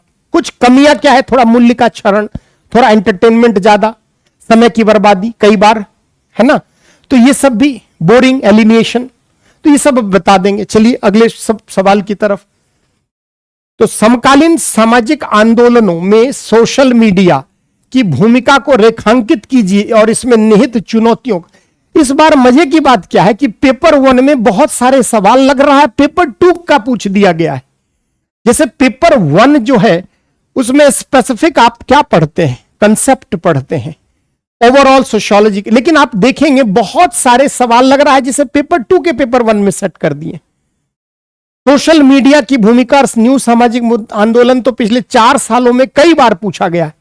तो न्यू सामाजिक आंदोलन में मीडिया की भूमिका को रेखांकित कर उसमें निहित चुनौतियों का वर्णन करिए। नए सामाजिक आंदोलन, सूचना संचार प्रौद्योगिकी के उपयोग से हाल के वर्षों में संपन्न वैसे आंदोलन जिसमें विचारधारा का अभाव अपेक्षाकृत कम है, जैसे आप कह सकते हैं जैसे मी टू मूवमेंट, किसानों का आंदोलन। तो नव सामाजिक आंदोलन को हाईलाइट करने में, उसको जनाधार व्यापक बनाने में सोशल मीडिया की भूमिका है। तो बता देंगे नवीन सामाजिक, पहले तो बता देंगे न्यू सोशल मूवमेंट का आशय कि वैसे आंदोलन जिसमें नेतृत्व, संगठन, वैचारिकी का अपेक्षाकृत अभाव पाया जाता है। जैसे आम जन, आप जो सामाजिक आंदोलन कहते हैं उसकी क्या विशेषता? कहते हैं व्यापक जन भागीदारी, नेतृत्व, संगठन, विचारधारा, संस्थागत संरचना जब होती है तो वो सामाजिक आंदोलन। नव सामाजिक आंदोलन कोई जरूरी नहीं है कि उसका एक बड़ा संगठन हो, कोई जरूरी नहीं कि उसमें सशक्त विचारधारा हो। तो जो नव सामाजिक आंदोलन है वो किसी भी मुद्दों के इर्द गिर्द, नवीन सामाजिक, आर्थिक, राजनीतिक, पर्यावरणीय है समस्याओं के इर्द गिर्द हो सकते हैं। जैसे कई पर्यावरणीय आंदोलन नवीन सामाजिक आंदोलन, जेंडर आधारित कई आंदोलन, तो आप बता सकते हैं। इसमें सोशल मीडिया क्या करता है? मास मोबिलाइज करता है, मैक्सिमम आउटरीच होता है, व्यापक लोगों तक इसकी पहुंच होती है। आसानी से आंदोलन को लेकर विचारधारा या अन्य चीजों को लोग एक दूसरे के साथ शेयर करते हैं। व्हाट्सएप पर ग्रुप बन गया कोई मूवमेंट को लेकर, तो कहीं ना कहीं सोशल मीडिया, जैसे आपने अरब स्प्रिंग जैस्मिन रिवॉल्यूशन का नाम सुना होगा, मी टू कैंपेन का नाम सुना होगा, तो बहुत सारे एग्जाम्पल से आप इसको, जैस्मिन रिवॉल्यूशन से, अरब स्प्रिंग या मी टू मूवमेंट से आप इसको तो बता देंगे क्या, कैसे यह, तो इसकी कैसे मोबिलाइज करता है। इसमें पैसा कम लगता है, लोगों का दायरा बढ़ जाता है, भौतिक रूप से उपस्थिति नहीं लेकिन वैचारिकी का प्रभाव बड़े स्तर पर होता है, मास मोबिलाइजेशन। व्यवस्था के प्रति जो असंतोष की लहर बहुत त्वरित वायरल हो जाता है कोई चीज, तो ये सब बता देंगे। चुनौतियां क्या है इसमें निहित? बहुत सारी चुनौतियां भी है कि लोग इसका मिसयूज भी कर सकते हैं, वायलेंस क्रिएट कर सकते हैं, व्यवस्था के प्रति किसी एजेंडे के तहत नफरत का वातावरण फैला सकते हैं, सांप्रदायिक सद्भाव को बिगाड़, सांप्रदायिकता को विस्तार दे सकते हैं, सामाजिक सद्भाव को बिगाड़ सकते हैं, व्यवस्था राज्य के प्रति उग्रवाद, असंतोष को बढ़ावा दे सकते हैं। कई बार अंतर्राष्ट्रीय मीडिया द्वारा, अंतर्राष्ट्रीय दुश्मन देशों के द्वारा सोशल मीडिया का निगेटिव प्रभाव, तो निहित चुनौतियां भी बता देंगे। चलिए आगे। एक बहुसांस्कृतिक समाज में विभिन्न प्रकार की विविधताओं यथा रेशियल, प्रजातीय, लिंग्विस्टिक, भाषाई एवं धार्मिक को समायोजित करता है। इसकी मुख्य चुनौतियां, बहुत ही सरल सवाल, इस बार जीएस में भी यही सवाल यहां से मिलता जुलता इंडियन सोसाइटी में भी पूछा है। विविधता की समस्या और विविधता की चुनौतियां और अच्छाइयों को लेकर। तो पहले तो आप बहुसांस्कृतिक समाज का मतलब क्या है इसको स्पष्ट कर देंगे। बहुसांस्कृतिक समाज, और उसमें 3 पार्ट आपको हाईलाइट करना है। किसको? तो बहु नृजातीय, प्रजातीय, नृजातीय, बहुभाषाई, वैसे तो नृजातीयता में सब आ जाता है, बहुधार्मिक। जैसे आप कहते हैं कि बहुसांस्कृतिक समाज, जहां पर किसी विशिष्ट धर्म, जाति, पंथ की संस्कृति हावी नहीं होती, जहां पर विविधता में एकता है, जहां विचारों को लेकर कोई मतभेद नहीं है, खुलेपन। तो जब हम बहुसांस्कृतिक समाज कहते हैं तो ऐसा नहीं कि कोई एक दो कल्चर ही डोमिनेंट होगी, वहां पर बहुनिर्जातीय एथनिसिटी के आधार पर अलग अलग निजातीय समूह का भी समाज के स्तर पर उपस्थिति सशक्त होगी। भाषा को लेकर कोई विद्वेष ना होगा और बहुभाषी लोग होंगे। धर्म को लेकर भी कोई वैमनस्यता की स्थिति नहीं होगी, क्योंकि बहुसांस्कृतिक समाज तभी होता है जब समाज अधिक मॉडर्न होता है, शिक्षित होता है, जब समाज के स्तर पर वैज्ञानिक मनोवृत्ति की उपस्थिति पाई जाती है। तो बहुत धार्मिक समाज या बहुत सांस्कृतिक समाज में धर्म, निजातीयता, भाषा के आधार पर विविध समूह की उपस्थिति होती है और सामाजिक, आर्थिक, राजनीतिक जीवन में सभी एक साथ साथ चलते हैं। उनको लेकर कोई वैचारिक मतभेद अधिक नहीं होता, थोड़े बहुत हो सकते हैं, अलग बात है। कहता है कि इसकी मुख्य चुनौतियां बताइए। चुनौतियां क्या होता है? कई बार आइडेंटिटी क्राइसिस हो जाती है, कई बार कुछ समूहों के मध्य टकराहट की स्थिति बन जाती है। अगर मान लीजिए बहुसांस्कृतिक समाज अगर विविधता को बेहतर संभाल नहीं पाता, तो हो सकता है कि वहां पर कि धर्म के नाम पर, निजातीयता के नाम पर विद्वेष भी निकट भविष्य में उत्पन्न हो सकती। जैसे धर्म को नाम पर को लेकर सांप्रदायिक राजनीति हावी हो सकती। एथनिक कॉन्फ्लिक्ट के कारण राज्य या व्यवस्था के प्रति पृथकतावादी आंदोलन या उग्रवादी आंदोलन हो सकते हैं। भाषा के नाम पर सांप्रदायिक सद्भाव बिगड़ सकता है, तो वर्चस्व की भाषा थोपी न जाए अन्य पर, यह सब को लेकर वहां समस्याएं हो सकती है।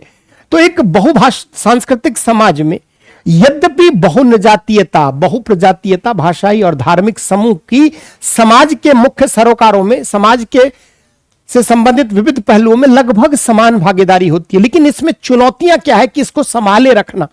ऐसा ना हो कि किसी बहुमत की विचारधारा, बहुमत की संस्कृति या किसी बहुलवादी सोच वाली मानसिकता को हम अन्यों पर हावी कर दें, तो ये सारी चुनौतियों की चर्चा आप कर देंगे। चलिए अगला प्रश्न लेते हैं। आत्मावाद, बहुत ही सरल सवाल। यूनिट 8, धर्म एवं समाज। आत्मावाद की अवधारणा चर्चा कीजिए और बताइए कि वह प्रकृतिवाद से, तो बता दो भैया आत्मावाद क्या है और दूसरा प्रकृतिवाद क्या है पहले पैराग्राफ में, फिर दोनों में अंतर बता दो। आत्मावाद की अवधारणा किसकी है? Edward Tyler. प्रिमिटिव कल्चर किताब में टायलर आत्मावाद, एनिमिज्म का कंसेप्ट देता है। क्या कहता है कि आदिम जनजातियों में आत्मावाद की धारणा, एनिमा यानी किसी आत्मा में विश्वास माना गया। सजीव आत्मा, निर्जीव आत्मा, मृत आत्मा, जीवंत आत्मा, यानी आत्माओं की विभिन्न उपस्थिति है और वे आत्मा की पूजा करते थे। कई बार नींद में, स्वप्न में उन्होंने अपने पूर्वजों को देखा। ऐसी स्थिति में आत्मावाद जनजातीय समाज में विशेषकर प्रचलित है, जहां पर धर्म के आरंभिक स्वरूप के रूप में भी इसे देखते हैं कि आत्माओं की जो पूजा है वो सिर्फ जनजातीय नहीं, कहीं धर्म में जो आई वो आत्मावाद कहीं ना कहीं आत्मा में विश्वास की बात है। हिंदू धर्म में भी अगर आप देखें या अन्य धर्मों में भी आत्मा के अस्तित्व और उसकी स्वतंत्रता, उसकी नित्यता को लेकर स्वीकारा जाता है। तो animism, a concept given by Edward Tyler in his famous book primitive culture. बता देंगे इसकी विशेषता, तो आत्मा में विश्वास, सजीव आत्मा, निर्जीव आत्मा, मृत आत्मा, जीवंत आत्मा, है ना, ये सभी बातें। प्रकृतिवाद, जर्मन समाजशास्त्री मैक्स मूलर क्या कहता है कि जो शुरुआती मनुष्य है वह प्रकृति की घटनाओं से डर गया। अधिक वर्षा, भूकंप, सुनामी, ज्वालामुखी का फटना, ऐसी स्थिति में उसने प्रकृति की पूजा स्टार्ट कर दी। तो प्रकृति की आराधना, और बाद में कालांतर में क्या हुआ कि प्रकृति की पूजा ही प्रकृतिवाद का, और अलग अलग देवताओं में ईश्वर, अग्निदेव अलग हो गए, वर्षा का देव अलग, भूमि के देव अलग। यानी ये जो है आत्मावाद की अवधारणा से थोड़ा सा रिफाइंड वर्जन है। और हर धर्म में आत्मावाद और प्रकृतिवाद, जैसे हिंदू धर्म की बात करें तो हम प्रकृति पूजा करते हैं, छठ पूजा हिंदू धर्म से संबंधित है। छठ क्या, एक तरह से सूर्य की आराधना, सूर्य क्या है, प्रकृति के स्वरूप। तो दोनों में अंतर क्या, ये आत्मा में विश्वास, वो प्रकृति में विश्वास। ये धर्म का आरंभिक स्वरूप है, ये परवर्ती स्वरूप है। इसमें जीवित आत्मा, मृत आत्मा, आत्मा के विभिन्न प्रकार की बात की, यहां विभिन्न प्रकृति के विभिन्न स्वरूपों की पूजा की बात। तो आप बता देंगे दोनों में कैसे भिन्न है। चलिए क्या आधुनिकीकरण एवं धर्मनिरपेक्षता अनिवार्य रूप से एक साथ चलते हैं? अब यहां पर बच्चों आपको बताना है कि व्हाट इज मॉडर्निटी, मॉडर्नाइजेशन, आधुनिकीकरण, और दूसरी तरफ धर्मनिरपेक्षीकरण।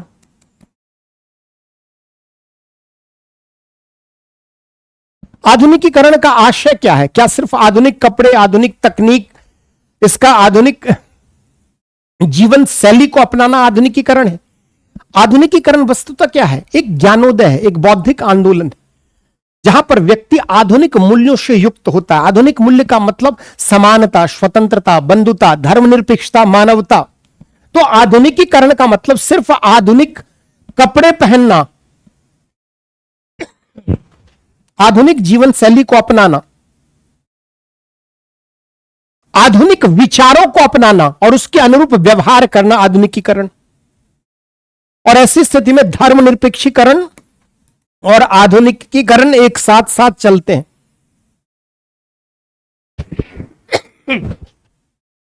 क्योंकि आधुनिकीकरण में हम धर्म की, विज्ञान की प्रधानता, धर्म के स्थान पर विज्ञान की प्रधानता की बात करते हैं। और धर्मनिरपेक्षीकरण का शाब्दिक अर्थ क्या होता है?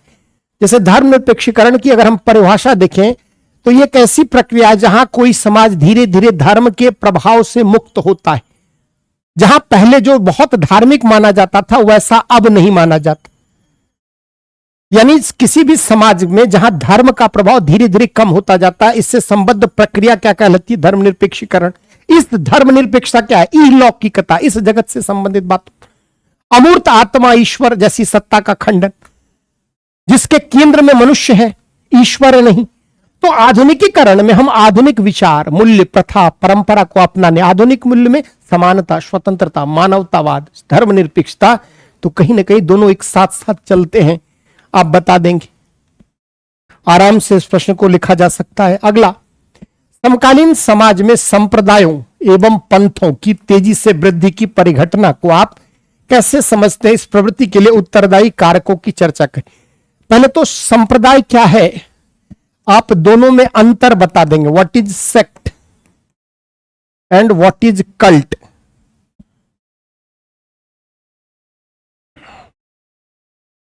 जैसे अगर हम संप्रदाय की बात करें तो एक ही धर्म के भीतर उपासना पद्धति, विचारधारा, धार्मिक अनुष्ठान, क्रियाकलाप, कर्मकांड के आधार पर, अंतर के आधार पर संप्रदाय का निर्माण होता है। जैसे हम कहते हैं शिया और सुन्नी, वैष्णव और शैव, श्वेतांबर और दिगंबर। तो ये क्या है? बुद्धिज्म में भी हीनयान और महायान संप्रदाय। तो संप्रदाय एक ही धर्म के अंतर्गत विचारधारा, उपासना पद्धति, कर्मकांड आदि को लेकर मतभेद के आधार पर। पंथ क्या, कल्ट क्या होता है? किसी करिश्माई पर्सनालिटी के इर्द गिर्द डेवलप होते हैं। जैसे आप कहते हो Shri Shri Ravishankar, art of living, Sadhguru, Brahma Kumari, ये सब क्या है? These are the cults. तो संप्रदाय और कल्ट हाल के वर्षों में न्यू सोशल मूवमेंट के रूप में आप कह सकते हो, इसका राइज आपको दिखता है। तो आप पहले तो बता देंगे संप्रदाय क्या है, पंथ क्या है, और तेजी से वृद्धि की परिघटना को आप कैसे समझते हैं। जैसे जैसे समाज में डाइवर्सिटी बढ़ती है, रैशनैलिटी बढ़ती है, जैसे जैसे लोगों के जीवन में प्रतिस्पर्धा बढ़ती है, तनाव बढ़ती है, लोग शांति की तलाश में इन स्पिरिचुअल लीडर के इर्द गिर्द भागते हैं। तो जो मॉडर्न एरा में अगर हम कहें तो कल्ट क्यों बढ़े हैं? एक तो पूजा पद्धति को लेकर बहुत ही फ्लेक्सिबिलिटी है, रिजिडिटी नहीं है। एक करिश्मेटिक लीडरशिप के इर्द गिर्द धर्म को लेकर कोई विशेष बाध्यता नहीं कि सभी हिंदू धर्म के ही फॉलोअर आर्ट ऑफ लिविंग में आएंगे। मॉडर्न जीवन शैली से जोड़कर स्पिरिचुअलिज्म को यहां पर देखा जाता है। डांस करते हुए ईश्वर की आराधना करें, अपनी सुविधा के आधार पर। बहुत रिजिड रिलीजियस नॉर्म्स, कल्चर का यहां अभाव है, बहुत ज्यादा रिजिडिटी नहीं है, फ्लेक्सिबिलिटी है। तो मॉडर्न कॉन्टेक्स्ट में इसके डेवलपमेंट के पीछे बहुत सारी परिघटना है। एक तो जैसे जैसे सोसाइटी का डेवलपमेंट होता है, जैसे जैसे आप सामाजिक जीवन में अलगाव महसूस करते हैं, अलग थलग होते हैं, आप इन धर्म या इन कल्ट की तरफ आप मूव होते हैं। जब आप प्रतिस्पर्धा बढ़ेगी, तनाव कुंठा बढ़ेगा, जैसे जैसे सामाजिकरण, समाज से आप अलग थलग होंगे, छोटी सी समस्या आपको व्यथित करेंगी। ऐसी स्थिति में आप कल्ट की तरफ, धर्मगुरु की तरफ, बाबा की तरफ आप मूव करते हैं।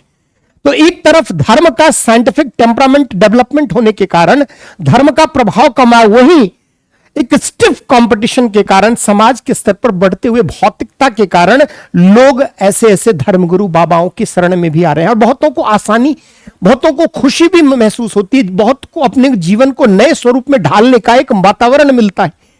तो परिघटना के लिए, प्रवृत्ति के लिए उत्तरदायी कारक क्या है? तो ग्लोबलाइजेशन बता सकते हैं, वैश्वीकरण, रैशनलाइजेशन, बढ़ता हुआ धर्म की व्याख्या बहुत रैशनैलिटी के आधार पर। तो ये सब नए नए कुछ करिस्मेटिक लीडरशिप, उनके द्वारा बहुत सारे ऐसे पब्लिक डोमेन में अच्छे वेलफेयर काम किया जाना, तो बहुत सारे इसके कारण हैं। धर्म को लेकर एक नई सोच कह सकते हैं। तो ये परिघटना को आप बता सकते हैं। चलिए, समाज में सामाजिक पदानुक्रमों के निर्माण एवं रखरखाव में शक्ति विन्यास के आयाम को चर्चा करें। अब ये स्ट्रैटिफिकेशन यूनिट 5 स्तरीकरण और गतिशीलता में डायमेंशंस ऑफ पावर से कहता है कि discuss the dimension of power in the construction and maintenance of social hierarchy. अब जैसे आप कहते हैं कि कोई भी सामाजिक जीवन है, उसमें शक्ति जिसके हाथ में रहती है केंद्रित, वह कैसे सामाजिक जीवन में सोशल पोजीशन स्टेटस को मेंटेन रखता है। जैसे एग्जाम्पल से समझें, जैसे आप कैपिटलिस्ट सोसाइटी की बात करते हैं, पूंजीवादी समाज में जिस दो वर्ग हैं, कौन? एक है बुर्जुआ और दूसरा है सर्वहारा। बुर्जुआ वर्ग जिसको आप हैव कहते हैं और दूसरा हैव नॉट्स। बुर्जुआ वर्ग का क्या है? एमओपी पर कंट्रोल है, कंट्रोल है और ओनरशिप है, नियंत्रण है, स्वामित्व है। और एमओपी समाज का आधार है जिसका उत्पादन प्रणाली पर नियंत्रण, पावर सुपर स्ट्रक्चर का पार्ट है। तो समाज में जिसके पास अधिक पैसा है, अधिक राजनीतिक प्रतिष्ठा है, उसका पास अधिक शक्ति।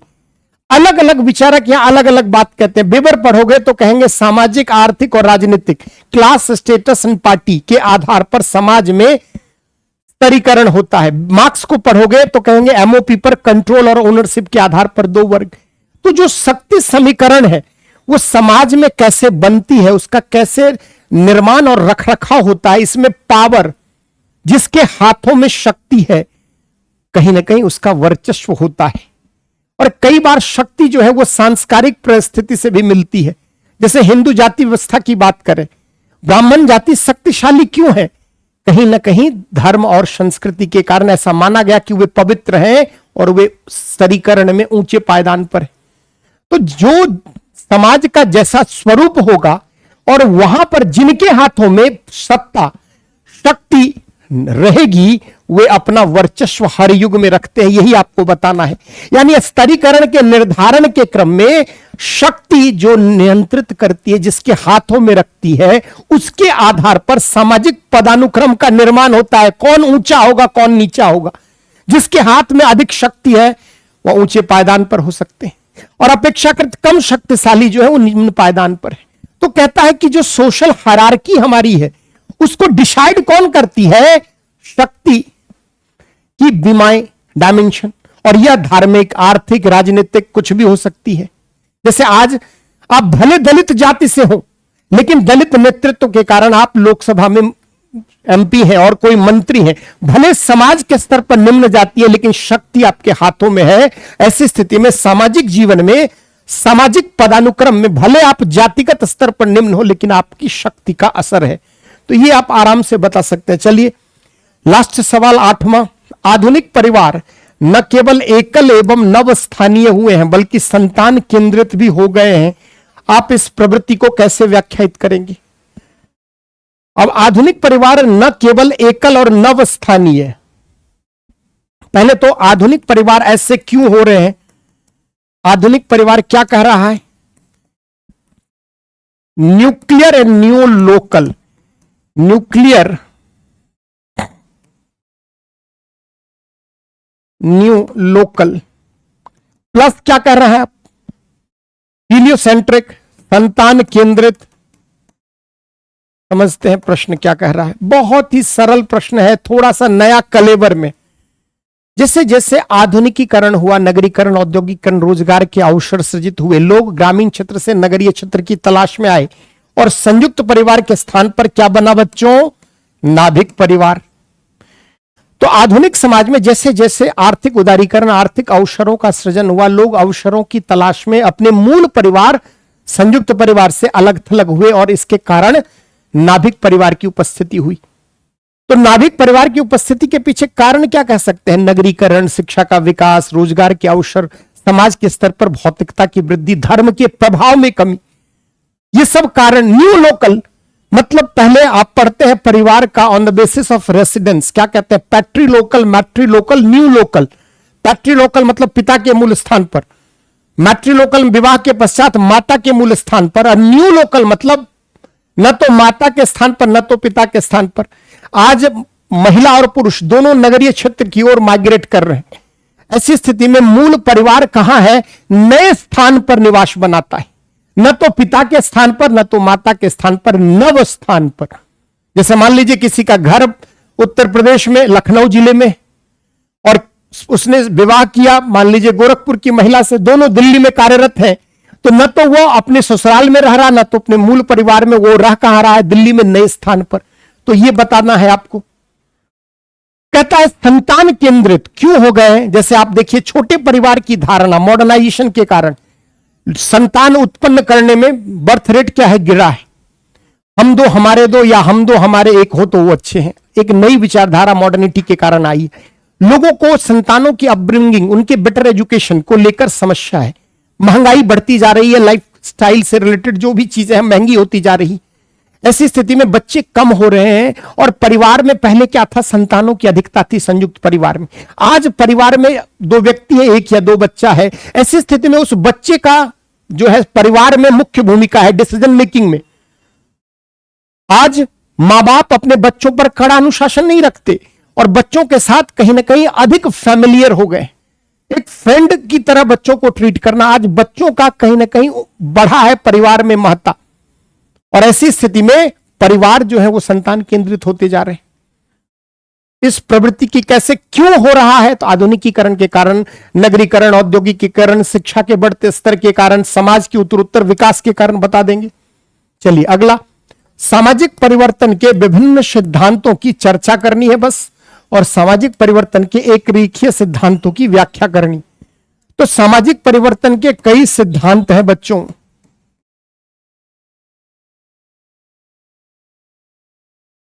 आप इसमें बता दीजिए कौन सा? पहला एक रेखीय, दूसरा संघर्षवादी, तीसरा चक्रीय, चौथा उद्विकाशीय। हालांकि उद्विकाशीय और एक रेखीय को हम एक ही मानते हैं, फिर भी सांस्कृतिक। अलग अलग सिद्धांत बता दीजिए। एक रेखीय में मॉर्गन को, कॉन्ट को, मार्क्स को, संघर्षवादी में मार्क्स को, चक्रीय में आप बता सकते हैं टाइलर को, स्पैंगलर को, सोरोकिन को, उद्विकाशीय में आप मॉर्गन को यहां भी ले सकते हैं, सांस्कृतिक में कल्चरल लैग थ्योरी ऑगबर्न का। तो बस आपको चर्चा कर देनी है अलग अलग, पहले पार्ट में खत्म। सामाजिक परिवर्तन के एक रेखीय सिद्धांत की सीमाओं की व्याख्या करिए। एक रेखीय सिद्धांत जैसे अगस्त कॉम्ट क्या कहता है? समाज के विकास का पहला स्टेज क्या है? थियोलॉजिकल, फिर मेटाफिजिकल और फिर पॉजिटिविस्ट। अगर हम मॉर्गन का पढ़ें तो जंगली, बर्बर और सभ्य समाज। तो ये क्या है? एक रेखीय विकास है। तो जो एक रेखीय विकास सिद्धांत है उसकी आलोचना क्या करनी है? तो समाज में इतनी विविधता कैसे? कोई जरूरी नहीं कि समाज का विकास एक रेखीय ही हो, समाज का विकास चक्रीय भी हो सकता है, जहां से चला था समाज फिर वहां। तो जो एक रेखीय सिद्धांत की आलोचना है उसको आप बता देंगे कि समाज में परिवर्तन यह मानकर चलता है कि एक रेखीय दिशा में ही होता है, ऐसा नहीं होता। समाज में परिवर्तन पेंडुलम, सर्पिल, चक्रीय उस वैसा भी हो सकता है। दूसरा, यह समाज को सरल से जटिल की तरफ बताता है। समाज में गुणवत्ता, मात्रात्मकता से गुणवत्ता का विकास, इन सब की व्याख्या बहुत सटीक नहीं कर पाता, तो आलोचना आप बता देंगे। चलते हैं आगे। विभिन्न राष्ट्रों के, ये तो वॉलरस्टीन पिछले बार अगर आप देखें तो यहां सोशल चेंज से ठीक ठाक सवाल इस बार भी है। जैसे पिछला सवाल अगर हम कहें तो सामाजिक परिवर्तन से है, उससे पिछला सवाल यूनिट 9 नातेदारी की व्यवस्था से है, लास्ट सवाल हमने जो उठाया यह किससे है, विकास और पराश्रितता आपने पढ़ा होगा, डेवलपमेंट एंड डिपेंडेंसी, वहां कई थियरी आपको पढ़नी है। तो बता देंगे विभिन्न राष्ट्रों के विकास और निर्भरता के संदर्भ में वॉलरस्टेन क्या कहता है। तो वॉलरस्टेन क्या कहता है, इनका निर्भरता सिद्धांत अगर आप देखें तो क्या कहते हैं, विश्व के कोर में कौन है, विकसित राष्ट्र हैं, और उनकी बाह्य परिधि पर कौन है, विकासशील, और उनकी बाह्य परिधि पर कौन है, अल्प विकसित। तो कहते हैं जो विकसित राष्ट्र है मुट्ठी भर है, कोर में है, और ये इनका यानी विकासशील का और अल्प विकसित राष्ट्र का ये शोषण करते हैं और अपना आर्थिक विकास करते हैं। डिपेंडेंसी विकासशील और अल्प विकसित देशों की इन पर बढ़ती जा रही है, हालांकि इनकी भी डिपेंडेंसी है, लेकिन यह श्रम के लिए, पूंजी के लिए, बाजार के लिए, संसाधन के लिए इन पर निर्भर है। जैसे आप देखिए विकसित राष्ट्र, जैसे मान लीजिए United states of America cotton के लिए इंडिया से कपास खरीदता है और लेवाइस शर्ट बनाकर आपको बेचता है। तो जो ये विकसित राष्ट्र हैं, चाहे वह श्रम के लिए, चाहे बाजार के लिए, या कच्चे माल या संसाधन के लिए, उनकी निर्भरता किस पर है, तो अल्प विकसित राष्ट्रों पर। तो ये इनकी निर्भरता दोनों पर है। अगर हम गौर करें, प्रवाहित संसाधन श्रम बाजार किस घर से, तो इनका इधर की ओर होता है। इनका आर्थिक विकास यानी डेवलप्ड कंट्री और अधिक, धनी राष्ट्र और अधिक धनी होते जाते हैं और निर्धन राष्ट्र कम। आपका ही कॉटन लेकर, आपका ही कॉटन को अपने यहां मैन्युफैक्चर करके लेवाइस टैग लगाकर आपके 500 रुपए के शर्ट को वह 5000 का ब्रांड बना देता है। आपके ही मजदूर को एक्सप्लॉइट करके, मैन्युफैक्चर करके आपके बाजार में उनके द्वारा उत्पादित वस्तुओं को बेचता है। तो यह वॉलरस्टेन कहते हैं, बेसिकली एक मार्क्सवादी विचारक है, और ये कहते हैं कि जैसे जैसे विकास अधिक होता है राष्ट्रों के मध्य पर निर्भरता बढ़ती है, लेकिन निर्भरता के क्रम में जो विकसित राष्ट्र हैं उन पर विकासशील तथा अल्प विकसित अधिक निर्भर है, और उनकी तर्ज पर, उनकी कीमत पर ये अपना आर्थिक विकास कर रहे हैं। हालांकि पूछा क्या है प्रश्न के पाठ में, आलोचनात्मक परीक्षण। आप कहेंगे कि यह पूर्णतः सही नहीं है। इनका जो ये मार्क्सवादी विचारक है, वैश्वीकरण के दौर में क्या ऐसा है कि सिर्फ विकसित राष्ट्रों का विकास हो रहा है? जैसे आप एशिया की उभरती हुई अर्थव्यवस्थाओं की बात करें, आसियान राष्ट्रों की तरक्की की बात करें, चाइना इंडिया की तरक्की की बात करें, उधर ब्राजील की तरक्की की, ऐसा नहीं है कि सिर्फ और सिर्फ मुट्ठी भर विकसित राष्ट्र ही विकास करते हैं और अन्य परिधि पर स्थित राष्ट्र, चाहे विकासशील या अल्प विकसित राष्ट्रों को सबको मिलता है लाभ, है ना। जैसे आज आप देखिए Brazil, China, south Korea, ASEAN, कई देश दुनिया में आज विकसित राष्ट्रों को हर मोर्चे पर कठिन प्रतिस्पर्धा दे रहे।